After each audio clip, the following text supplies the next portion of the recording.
menjaga laut itu bukan hanya kewajiban ekologis, tapi menjaga laut itu juga merupakan ibadah.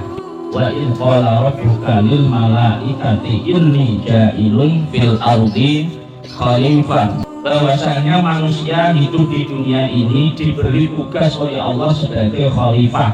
Khalifah itu pengelola bumi ini. Ya, termasuk laut ini kita kelola. Berarti laut ini adalah amanah dari Allah Subhanahu wa Ta'ala. Jika kita menjaganya dengan baik, merawatnya, membersihkannya, menjaga keseimbangan ekosistemnya, maka kita akan dicintai oleh Allah. Sebenarnya karena itu amanah dari Allah. Jika laut itu kita rusak, kita cemari, kita kotori, maka kita juga akan dibenci oleh Allah Subhanahu wa Ta'ala.